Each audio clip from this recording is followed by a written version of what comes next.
மக்கள் இந்த ஒரு பதிவில் நம்ம என்ன பார்க்க போகிறோன்னா, ஒரு பக்கம் சர்ப்ரைஸாக பிக் பாஸில் இருக்கக்கூடிய ராஜு இருக்கார்ல, அவரை தனிப்பட்ட முறையில் எனக்கு ரொம்ப பிடிக்கும். அவர் தாவேக்காக்கு ஆதரவாக பிரச்சாரம் பண்ணிகிட்டு இருக்கார். அவர் ஒரு பக்கம் பண்ணிகிட்டு இருக்காருன்னா, இந்த பக்கம் திரும்பினார்னு வச்சுங்களேன், VTV கணேசன் இருக்கார்ல, அவர் ஒரு பக்கம் தாவேக்காக்கு ஆதரவாக பிரச்சாரம் பண்ணிகிட்டு இருக்கார். என்னடா இது வித்தியாசமாக இருக்குது, தமிழ் திரையுலகம் இவ்வளோ நாள் நம்மளை திட்டிட்டு தானே இருந்துச்சு, சில பேர் வெளிப்படையாக வந்து ஆதரவு தெரிவிக்கிறாங்களே அப்படின்னு சொல்லி செக் பண்ணி பார்த்தா, திரையுலகம் மூணாக பிரிஞ்சிருக்குங்க. ஒரு சில பேர் வந்து வெளிப்படையாக ஆதரவு தெரிவிக்கிறாங்க, ஒரு சில பேர் பார்த்தீங்கன்னா வெளிப்படையாக எதிர்ப்பு தெரிவிக்கிறாங்க. அவங்களுக்கு தக்க பதிலடி உடனடியாக கிடைக்குது. அதை நான் சேர்த்து பதிவு செய்கிறேன். மூணாவது பார்த்தீங்கன்னா சில பேர் அமைதியாக இருக்காங்க. இந்த அமைதிக்கு பின்னாடி பெரிய காரணங்கள் இருக்கு. எல்லாத்த பற்றியும் தெளிவாளமாக பார்க்கலாம். உற்சாக வணக்கங்கள். வாங்க பதிவுக்குள்ளே போகலாம். இப்போ முதல் விஷயம் மக்களே, ஆக்சுவலாக பார்த்தீங்கன்னா பிக் பாஸில் இருக்கக்கூடிய ராஜு அவரோட செயல்பாடுகள், அவரோட அணுகுமுறைகள், அது எல்லாமே பிக் பாஸில் இருக்கும்போதே ரொம்ப நல்லாயிருக்கும். தனிப்பட்ட முறையில் அவர் வெளியே வந்தாலும் அவர் பேசுகிற அந்த பேச்சுக்கு வந்து நிறைய பேர் பார்த்தீங்கன்னா ஃபேனாக இருப்பாங்க. அந்த ராஜு என்ன பண்ணார்னா, நம்ம கட்சியோட வேட்பாளரை ஆதரித்து அவர் பிரச்சாரம் பண்ணுறாரு. பிரச்சாரத்தில் அவர் என்ன சொல்கிறாருங்கிறத நீங்களே கேளுங்க. இந்த எலெக்ஷனில் நிற்கிறவங்க எல்லாருமே அவங்கக்கிட்ட என்ன சொத்து இருக்குது அப்படின்றது வந்து கணக்கு காட்டணும், டிரான்ஸ்பரண்ட்டாக காட்டணும். அந்த வகையில் அசையும் சொத்து இவ்வளவு, அசையாத சொத்து இவ்வளவுன்னு சொல்லி விஜயண்ணாவும் எல்லா சொத்தையும் காமிச்சாங்க. ஆனால் அவங்க சில சொத்தை வந்து காட்டல அந்த இதில். அது என்னன்னா, நாம தான் அந்த சொத்து. அந்த கணக்கு அவர் காட்ட மாட்டார், நாம தான் அவருக்கு காட்டணும். அசையும் சொத்து அசையாத சொத்து என்ன வேணா இருக்கட்டும், அசைக்க முடியாத சொத்துன்னு நாம் எல்லாரும் இருக்கோம் அப்படின்றத 23ஆம் தேதி விஜயண்ணனுக்கும் தமிழ்நாட்டுக்கும் நம்ம காட்டணும். என்ன சொன்னார் பார்த்தீங்களா? மறுபடியும் சொல்கிறேன், இவர் சும்மா வந்து விஜயண்ணா ஃபேனுன்னு சொல்லலைங்க, செஞ்சு காமிச்சிட்டாரு. நம்மளுடைய விசுவாசத்தை இந்த தேர்தலை காமிக்கணும் அப்படின்னு சொல்லி தன்னுடைய பிரச்சார அணுகுமுறையை ரொம்ப சூப்பராக, ரொம்ப இயல்பாக, தனக்கு உரித்தான பாணியில் தாவேக்காக்கு ஆதரவாக வெளிப்படையாக வந்து, ஏன்னா இவருக்கெல்லாம் பெரிய ஒரு சினிமாவில் ஒரு பெரிய பாதையே இருக்குது. அந்த பாதைகள்லாம் தாண்டி தாவேக்காவை வந்து நம்ம இங்கே சப்போர்ட் பண்ணணும், மனசாட்சியோடு வந்து இங்கே நிற்கணும் அப்படின்னு சொல்லி இவர் வந்து நிற்கிறார். இந்த பக்கம் திரும்பி பார்த்தீங்கன்னா VTV கணேசன், அவர் பார்த்தீங்கன்னா நம்ம தலைவரோட நண்பராக இருக்கக்கூடிய ஸ்ரீதர் அவர்களை தூத்துக்குடியில் வெளிப்படையாக ஆதரித்து அவர் ஒரு பிரச்சாரம் பண்ணாரு. அவர் பிரச்சாரத்தில் என்ன பேசுறாரு அப்படிங்கிறத நீங்களே பாருங்க. மனசு சுத்தம், நம்ம தளபதி மனசு சுத்தம். எல்லாத்தையும் விட்டு இறங்குறான் தலைவர். அவருக்கு ஒரு வாட்டி ப்ளீஸ் எல்லாம் ஹெல்ப் பண்ணாங்க. எல்லாருமே எல்லாத்தையும் மூட்டை கட்டி வச்சுட்டு, ஈகோ பிரச்சனை சண்டை எல்லாத்தையும் நிறுத்தி வச்சுட்டு இதுல பண்ணோம்னா சிஸ்டம் அப்கிரேட் பண்ற மாதிரி. எவ்வளவு நாளைக்கு தான் இந்த பழைய குருடி கதவர் தோரணின்றது, இவர் சேஞ்ச் பார்க்கலாம். இதே ஊர் நான் வந்துட்டே இருக்கேன். பார்த்தீங்களா, வெளிப்படையாக வந்து தாவேக்காவோட துண்டை போட்டு அவர் பாட்டு நின்று அவர் பாட்டு தனக்கு குறித்தான பாணியில் அவரும் நமக்கு ஆதரவாக பிரச்சாரம் பண்ணிகிட்டு இருக்காரு. இவர் மட்டும் கிடையாதுங்க. ஒரு பக்கம் பொன்னம்பலம் நம்ம தலைவருக்கு எதிராக சினிமாவில் நிறையா வில்லனாக நடிச்சிருப்பார். பொதுவாக அவர் வில்லன் கேரக்டர்லாம் நிறையா பண்ணுவார். ஆனால் இவர் அரசியல் களத்தில் வந்து ரொம்ப நேர்மையாக இருக்கக்கூடிய ஒருத்தருக்கு ஆதரவு தெரிவிக்கணும் அப்படின்னு சொல்லி தன்னுடைய ஆதரவை அவர் தெரிவிச்சிருக்கார். இந்த பக்கம் பார்த்தீங்கன்னா கரகாட்டக்காரனில் புகழ்பெற்றார்ல ராமராஜன், அவர் பார்த்தீங்கன்னா மிக முக்கியமாக அதிமுகவில் அவர் பயணிக்கிறார்னு நினைக்கிறேன். அவர் வெளிப்படையாக வந்து தாவேக்காவோட 2 வேட்பாளர்களை மையப்படுத்தி தன்னுடைய பிரச்சாரங்கள் அத்தனையுமே அவர் ஒரு பக்கம் வகுத்துக்கிட்டு இருக்காங்க. இந்த பக்கம் பார்த்தீங்கன்னா நம்மளுடைய ரத்னா ப்ரோ, அவரை பற்றி நம்ம சொல்ல வேண்டிய தேவையில்லை. அட்லி அண்ணே, அவரை பற்றி நம்ம சொல்ல வேண்டிய தேவையில்லை. ஷாம் அண்ணே, அவரை பற்றி நம்ம சொல்ல வேண்டிய தேவையில்லை. இது மட்டும் இல்லாமல் சவுந்தரராஜன் இருக்கார்ல, அவர் வெளிப்படையாக வந்து CTR அண்ணாக்கு, ஒரு பக்கம் ராஜ்மோகன் அண்ணாக்கெல்லாம் ஆதரவு தெரிவித்து பிரச்சாரம் பண்ணிட்டு இருக்காரு. இந்த மாதிரி தமிழக திரையுலகத்தில் ஏகப்பட்ட பேர் வெளிப்படையாக வந்து தாவேக்காக்கு ஆதரவாக பேசிகிட்டு இருக்காங்க. ரொம்ப முக்கியமாக ஒருத்தரை நான் பதிவு செய்கிறேன், கிறிஷ் அப்படின்னு சொல்லி ஒருத்தர் இருப்பார்ல, இவர் ஒரு கதை ஒன்று பேசியிருக்காருங்க. அந்த கதை ரொம்ப ரொம்ப உணர்வுபூர்வமாக இருக்குது. தாவேக்காவை மையப்படுத்தி இவரும் தன்னுடைய ஆதரவை வெளிப்படுத்தியிருக்காங்க. இந்த மாதிரி ஏகப்பட்ட தமிழ் திரையுலகத்தில் இருக்கிறவங்க எலெக்ஷன் ரொம்ப பக்கத்தில் வர வர வர வர தங்களுடைய ஆதரவை வெளிப்படையாக தெரிவிக்க ஆரம்பிச்சிட்டாங்க. ஏன்னா இது ரொம்ப ரொம்ப ரொம்ப ரொம்ப முக்கியமானது. இது ஒரு பக்கம் இருந்தாலும் நமக்கு எதிராக ஒரு விளையாட்டை தமிழ் திரையுலகத்தை வச்சு ரொம்ப நாளாக விளையாடிக்கிட்டு இருக்காங்கல்ல, அந்த விளையாட்டுக்கு உடனடியாக பார்த்தீங்கன்னா பதிலடி கிடைக்குது அப்படிங்கிற விஷயத்தை நான் இங்கே சேர்த்து பதிவு செய்கிறேன். ஒருத்தர் பார்த்தீங்கன்னா வாட்ஸ்அப்பில் அவர் மட்டும்தான் ஸ்டேட்டஸ் வைப்பார். அவர் ஸ்டேட்டஸ் வச்சார்னா அது வைரல் ஆகும். இயக்குனர் அமீர் அவர்களை சொல்கிறேன், அவருக்கு தமிழ் திரையுலகத்தில் இருக்கக்கூடிய நிறைய பேர் கண்டனம் தெரிவிக்கிறாங்க. ஏன் தெரியுமா? ஜனநாயகன் படத்தை விஜயண்ணா தான் வேணும்னு வெளியே விட்டார் அப்படிங்கிற ஒரு விஷயத்தை அவர் பார்த்து ஒரு பிரஸ் மீட்டில் பேசிட்டாரு.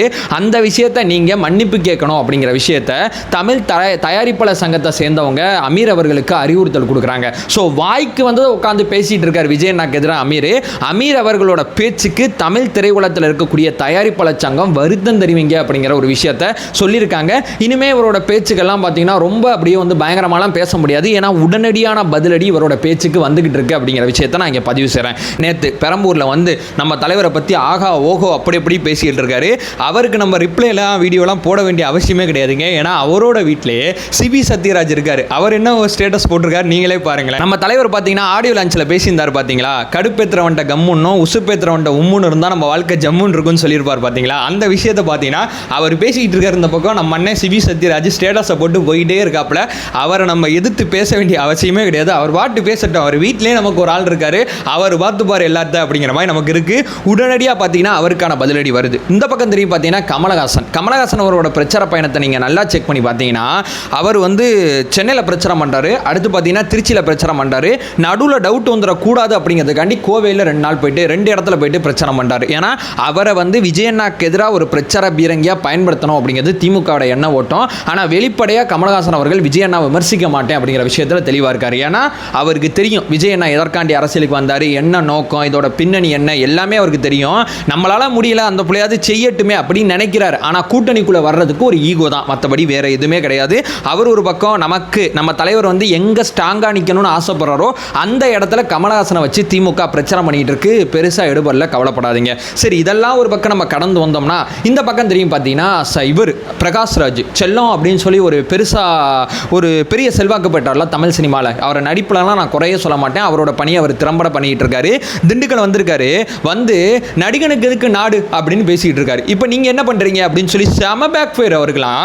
அவரை என்ன கேட்டாங்க, நீங்க என்ன பண்ணிட்டு இருக்கீங்க, நடிகர் தானே நீங்க அரசியல் பிரச்சாரம் பண்றீங்க, உங்களுக்கு இந்த அரசியலுக்கு என்ன சம்பந்தம், சரி உங்க ஊர் எது, அங்கேருந்து வந்து இங்க இந்த மக்களுக்கு வந்து நீங்க வந்து அதாவது இந்த நாம் தமிழர் சொல்ற மாதிரி வந்து இப்படித்தான் ஆளணும் அப்படித்தான் வாழணும்லாம் நான் சொல்லங்க. நான் என்ன சொல்ல வரேன்னா, நீங்க இங்க வரீங்க, இந்த மக்களுக்கு திடீர்னு வந்து ஒரு பிரச்சாரம் பண்ணி இவரை தேர்ந்தெடுங்கன்னு சொல்றீங்க. இந்த மண்ணில் இந்த மக்களுக்காண்டி கிட்டத்தட்ட விஜய் மக்கள் இயக்கம் மூலமா இவ்வளவு நல்லதை செஞ்சு இந்த மக்களுக்காண்டி அரசியல் களத்துக்கு வந்து ஒரு கட்சி ஆரம்பிச்சு அந்த கட்சிக்கு ஒரு பேர் வச்சு அந்த கட்சிக்கு ஒரு கொடியை அறிமுகப்படுத்தி அந்த கட்சியை தேர்தல் ஆணையத்தில் பதிவு செய்ய வச்சு மாநாடு நடத்தி பொதுக்கூட்டம் நடத்தி மக்கள் சந்திப்பு நடத்தி தேர்தல் அறிக்கைகளை தொடர்ச்சியாக வெளியிட்டு நான் வந்து விசில் சின்னத்தில் போட்டி போட போறேன்னு சொல்லி தேர்தல் ஆணையத்தில் ஒதுக்கின சின்னத்தில் மக்கள் மத்தியில் பிரச்சாரம் பண்ணி தனக்கான விஷயம் தனக்கான அஜெண்டாவோட அவர் அரசியல் களத்துக்கு வந்து நிற்கிறாரு. எல்லா கட்சியும் என்ன பண்ணுறாங்களோ அதற்கு சரிசமமான அரசியலை விஜயண்ணா பண்ணிட்டு இருக்காரு. திடீர்னு ஒருவர் இவர் கர்நாடகா சைட்லேருந்து இங்கே வந்து நடிகனுக்கு நாட்டை கொடுக்காத அப்படின்னு பேசுறது எந்த மாதிரி அணுகுமுறை அப்படின்னு சொல்லி பிரகாஷ்ராஜை வச்சு திமுக பண்ண பிளானுக்கு பெரிய ஓட்டை திமுகவோட அஜெண்டாலே விழுந்துருச்சு. ஸோ நமக்கு ஆதரவாக பெரிய பிரச்சாரங்கள் முன்னெடுக்கப்பட்டு இருக்கு. நமக்கு எதிராக எடுக்கப்படுற அத்தனை பிரச்சாரமே அது பேக் ஃபயர் ஆகுது. உதாரணத்துக்கு சொல்ல போனால் குஷ்பு அவர்கள் தான் விஜயண்ணா விமர்சிக்கவே மாட்டேன்னு சொல்கிறாங்க. சுந்தர்சி அவர்கள்லாம் இல்லைங்க அந்த பிள்ளை நல்ல பிள்ளைங்க, அவர் எதுக்கு நான் விமர்சிக்கணும் அப்படின்னு சொல்லி என்னோட போட்டி திமுகவோட தான் அப்படின்னு சொல்லி தனியாக ஒதுங்கிட்டார். ஏன்னா இந்த திரையுலகத்தை வச்சு பெரிய பிளானை பார்த்தீங்கன்னா திமுக முன்னெடுத்தாங்க. ஆனால் எதுவுமே ஒர்க் அவுட் ஆகலை. இவங்க சொல்கிறத கேட்டு செயல்படுற சில பேருக்கு உடனடி பேக் ஃபயர் உடனடியாக கிடைக்குது அப்படிங்கிறது யதார்த்தமான உண்மையாக இருக்குது. சரி, இப்போ 3வது லேயர், நமக்கு ஆதரவாக இல்லைனாட்டியும் நமக்கு எதிராக இல்லைனாட்டியும் அமைதியாக இருக்காங்கல்ல, இது ரொம்ப ரொம்ப முக்கியமானது. தமிழ் திரையுலகத்திட்ட நான் ரொம்ப நாட்களாக சொல்கிற ஒன்று தான், நீங்கள் வெளிப்படையாக எனக்கு ஆதரவு தெரிவிக்க வேணாம் தாவேக்காக்கு, ஏன்னா உங்களோட சூழல் எல்லாத்தையும் நாங்கள் புரிஞ்சுக்கிறோம். வெளிப்படையாக எதிர்ப்பு தெரிவிக்காமல் இருங்க, அதுவே பெரிய ஆதரவு அப்படிங்கிறத நாங்கள் தொடர்ச்சியாக சொல்லிக்கிட்டு இருக்கோம். ரஜினிகாந்த் அவர்கள் சமீபத்தில் செயல்பட்டார்ல ஒரு விஷயம் ஆதவர்ஜன் அவர்களுக்கு எதிராக, அதுக்கப்புறம் ஆதவர்ஜன் அவர்கள் பேசின பிறகு ரஜினிகாந்த் அவர்களே தான் பண்ணது தப்புங்கிறத நிச்சயமாக உணர்ந்திருப்பார். ஒரு பக்கம் அஜித் அவர்கள் தன்னை வந்து விஜய் அவர்களுக்கு எதிராக வந்து இந்த அரசியலை பயன்படுத்துகிறாங்க அப்படின்னு தெரிஞ்சோன்னே வெளிப்படையாக வந்து இன்டர்வியூ கொடுத்து இல்லைங்க அப்படிலாம் கிடையாதுங்க அப்படிங்கிற விஷயத்தை ஆணித்தனமாக சொல்லிட்டாரு. என்னோட பேரை தேவையில்லாமல் பயன்படுத்தினீங்கன்னா வகுந்து விடுவேன் அப்படிங்கிறத மறைமுகமாக ஒரு பக்கம் சொல்லிட்டார். ஒரு பக்கம் பார்த்தீங்கன்னா வேற சில இப்போ சூர்யா அண்ணாவாக இருக்கட்டும் தனுஷ் அண்ணாவாக இருக்கட்டும் இவங்களுடைய ஃபேன்ஸை தேவையில்லாமல் இவங்க யாருமே நமக்கு எதிராக பயன்படுத்தாமல் அப்படியே அமைதியாக விஜய் அண்ணாவோட அரசியலை பார்த்துட்டு இருக்காங்க. சில பேர் பார்த்தீங்கன்னா நமக்கு எதிராக பயன்படுத்தினாலும் சில பேர் மிக முக்கியமான சில பேர் நமக்கு எதிராக இவங்களை பயன்படுத்தாமல் நீங்கள் யாருக்கு வேணால் ஓட்டு போடுங்க, படத்தை நீங்கள் பார்க்குறீங்க, என்னோட படத்தை ரசிக்கிறீங்க, அதோட முடிஞ்சு போச்சுங்க அப்படின்னு சொல்லி இவங்க அமைதியாக விஜய் அண்ணாவோட அரசியலை கவனிக்கிறது விஜய் அண்ணாக்கு இங்கே மிகப்பெரிய பலமாக இருக்குன்னு நான் சொல்கிறேன். ஏன்னா இந்த அமைதியை வந்து அவங்க வெளிப்படுத்தும் போது எந்த கருத்தும் தெரிவிக்காத போது அவங்களோட ஃபேன்ஸ் வந்து தேவையில்லாமல் ட்ரிகர் ஆகி நம்மளோட ஃபேன்ஸ் சண்டைக்குள்ளே கொண்டு வர மாட்டாங்க. இது அவங்க பண்ணுற நமக்கு பெரிய உதவியாக இருக்குது. அது அஜித் அண்ணாவாக இருந்தாலும் சரி, ஒரு பக்கம் சூர்யா அண்ணாவாக இருந்தாலும் சரி, இவங்க எல்லாருமே நம்ம மையப்படுத்தி பேசுகிறோம்னா, ஏன்னா சமகாலத்தில் இவங்களாம் ஒன்றா எமர்ஜாய் வந்தவங்க, இவங்க இந்த மாதிரி ஒரு அணுகுமுறையை கடைபிடிக்கிறது நமக்கு ஒரு பெரிய பாசிட்டிவாக இருக்குது. ஓவரால் பார்த்தீங்கன்னா திரையுலகத்தை வச்சு திமுக போட்ட பிளான் அத்தனையுமே திரையுலகமே அந்த பிளான் அத்தனையுமே வந்து சொதப்பி விட்டுருச்சு. ஏன்னா திரையுலகத்துக்கு நல்லா தெரியுங்க, ஒருத்தர் வந்து சினிமா விட்டு வர்றது இவ்வளோ கோடிகளை விட்டு வர்றதெல்லாம் சாதாரண விஷயம் கிடையாது. சீமான் அண்ணன் சொல்லிட்டு போயிடலாம், என்ன இவ்வளோ கோடியை விட்டு வந்தான்னு என்ன பெரிய ஆளான்னு கேட்கலாம். விட்டு வர்றவங்களுக்கு தெரியும் அந்த விஷயத்தை சினிமாவில் பார்த்து அந்த இடத்துக்கு போகணுன்னு ஆசைப்பட்ட அத்தனை பேருக்கு தெரியும். அதனால தான் வெளிப்படையாக வந்து தங்களுடைய ஆதரவை தெரிவிக்கிறாங்க. அது மட்டும் இல்லை, அவர் சினிமாலேருந்து அரசியலுக்கு வந்தார் அப்படிங்கிற ஒரே காரணத்துக்காண்டி எந்தவித ஒரு ஒரு ஒரு அறமே இல்லாமல் அவருடைய திரைப்படத்தை நிப்பாட்டி வச்சது சினிமாக்காரங்க நிறையா பேரை ஒரு அதிர்ச்சிக்குள்ளாகிருக்கு. அதனால தான் அந்த வெளிப்படையான ஆதரவை தெரிவிக்கிறாங்க. அது ஒரு பக்கம் இருந்தாலும் சட்டவிரோதமாக அவரோட படத்தை வெளியிடும் போது ஒரு அரசியலுக்கு ஒரு மனுஷன் வந்ததுனால இவ்வளவு துன்பங்களை வந்து இவர் வந்து அனுபவிக்கணுமா? அதாவது மக்களுக்கு நீதி கேட்டு அரசியலுக்கு வந்தார், இன்னைக்கு அவருக்கே நீதி கேட்குற சூழ்நிலைக்கு அவளை வந்து தள்ளிட்டாங்க. இதெல்லாம் நம்ம பார்த்துட்டு சும்மா இருந்தால் சரியா இருக்காது அப்படின்னு சொல்லி தான் வெளிப்படையாக வந்து தமிழக திரையுலகத்தில் சேர்ந்த சில பேர் ஆதரவு தெரிவிக்கிறாங்க. மனசாட்சி இருக்கிற சில பேர் அமைதியாகவும் இருக்காங்க.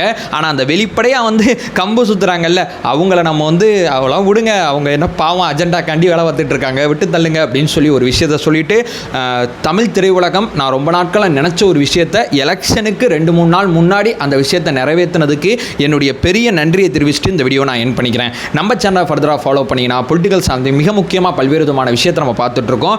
நம்மளோட ஒரே நோக்கம் அறியாமை அகற்ற வேண்டும், அறியாமை அகற்றப்பட வேண்டும். Thank you so much.